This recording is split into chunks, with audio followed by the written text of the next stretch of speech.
हाय guys, welcome और welcome back to my YouTube channel. आज की इस वीडियो में आपसे बात करने वाला हूं कि क्या आपका रीफंड अब 31 दिसंबर के बाद अगर आप रिटर्न फाइल करते हैं तो क्या आप अब भी अपनी रिटर्न फाइल करके अपना इनकम टैक्स रिफंड ले सकते हैं। ये एक ऐसा क्वेश्चन है जो कि इतनी बार उस पे मैंने ऑलरेडी आंसर कर रखा है कमेंट पे। स्टिल आप में से बहुत सारे लोगों को यही एक क्वेश्चन का आंसर चाहिए होता है कि मेरा रिफंड करा दो सर, अभी 31 दिसंबर बीत चुकी है। और कई लोगों को ये डाउट रहता है कि आपका जो लास्ट डेट है वो 31 मार्च है। तो ये सारे कुछ पॉइंट्स हैं, इसको मैं स्पेसिफिकली अगेन आपको यहाँ पे एड्रेस करने वाला हूँ। तो सबसे नंबर वन इसमें पॉइंट मैं आपको पहले तो ये बता दूं कि जो ITR यू है वो आपका 31 दिसंबर 2022 के बाद से जितनी भी रिटर्न्स फाइल होंगी, चाहे आपका ITR 1 हो, 2 हो, 3, 4, 5, 6, 7, कोई सी भी रिटर्न अगर आपकी 1 जनवरी 2023 या उसके बाद से फाइल होने वाली है तो वो सारी रिटर्न ITR यू में ही जाएंगी।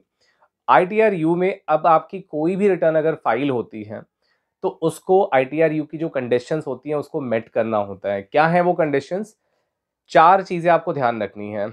नंबर एक, सबसे पहली चीज तो यह है कि ITR यू में आप कभी भी कोई भी रिफंड क्लेम नहीं कर सकते हैं। नंबर टू, आप ITR यू के थ्रू अपना लॉस, यानी कि अगर आपका फ्यूचर एंड ऑप्शंस या बिजनेस लॉस या किसी भी तरीके का लॉस है आपका, उसको आप कैरी फॉरवर्ड नहीं कर सकते हैं। नंबर थ्री, जब भी आप अपनी इनकम टैक्स रिटर्न अभी ITR यू में आप फाइल करने वाले हैं तो आपको कम से कम 2.5 लाख रुपीस की आपको इनकम उसमें डिस्क्लोज करनी ही पड़ेगी। यानी कि कुछ लोग ऐसे भी आते हैं जो कि ये बोलते हैं कि हमारे को निल रिटर्न फाइल करनी है, 2.5 लाख के नीचे रिटर्न दिखानी है। तो क्या ये पॉसिबल है? The answer is no. तो आपको कम से कम 2.5 लाख की इनकम दिखानी पड़ेगी तो ही जा करके आप ITR यू फाइल कर सकते हो। और नंबर चार, अगेन बहुत ही इंपॉर्टेंट चीज़ है, जैसे ही आप 2.5 लाख रुपए से ज़्यादा की इनकम आप दिखाते हैं तो आपको 1,000 रुपए का लेट फीस चार्ज देना ही पड़ेगा गवर्नमेंट को। अगर आपकी टोटल इनकम 5 लाख रुपए से भी ज़्यादा होती है तो उस केस में आपको टैक्स पेनल्टी वो सब कुछ लगना शुरू हो जाएगा और 5,000 रुपए का लेट फीस लगेगा। लेकिन अगर आपकी इनकम 5 लाख रुपए से नीचे होती है तो उस केस में आपको सिर्फ 1,000 रुपए का लेट फीस देना पड़ेगा और उसके अलावा आपको कोई भी एडिशनल टैक्स नहीं देना पड़ेगा। एक और इम्पॉर्टेंट बात मैं आपको यहाँ पे बता दूं, अगर आपका कुछ भी TDS पहले से कटा होता है तो उस TDS अमाउंट को आप इस 1,000 रुपए के अगेंस्ट में एडजस्ट ज़रूर कर सकते हैं। यानी कि जैसे मान के चलिए कि अगर किसी पर्सन का TDS 800 रुपये का कटा हुआ है और उनकी टोटल इनकम 3.5 लाख रुपए है, तो इस केस में आपका जो लेट फीस बनेगा वो 1,000 का होगा और इस 1,000 की वैल्यू में से आप 800 रुपये का TDS आप रिड्यूस कर सकते हैं। रिमेनिंग वैल्यू जो होगी वो होगी आपकी 200 रुपये का और सिर्फ आपको 200 रुपये का पेमेंट करना पड़ेगा और आपकी ITR यू रिटर्न फाइल हो जाएगी। इस वीडियो का बनाने का पर्पज़ यही है कि आपको ITR यू के बारे में जो छोटे मोटे डाउट्स आते हैं और उनमें से सबसे बड़ा डाउट है कि क्या रिफंड पॉसिबल है, इसको मैं स्पेसिफिकली क्लियर कर दूं।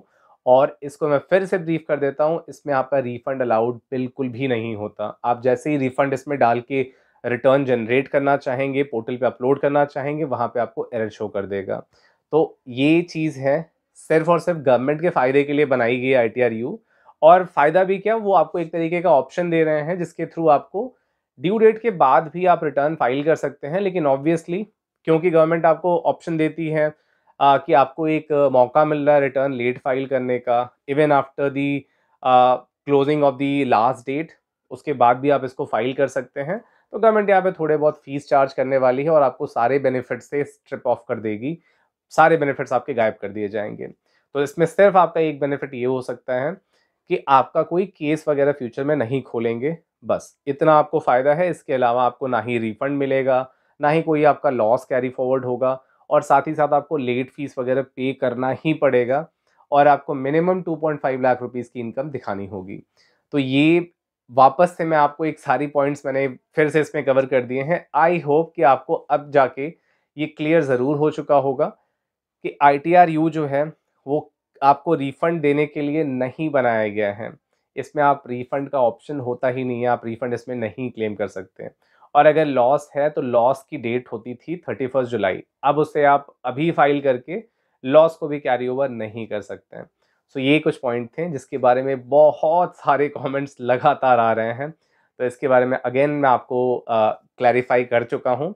सो आई रियली होप अब आपको ये पॉइंट्स पूरी तरीके से क्लियर होंगे। इसके बाद भी अगर डाउट कुछ रहता है आपको ITRU के रिगार्डिंग या कोई भी रिलेटेड टॉपिक के रिगार्डिंग, तो आप प्लीज़ मुझे कमेंट करें। I would love to help you. Thank you very much guys.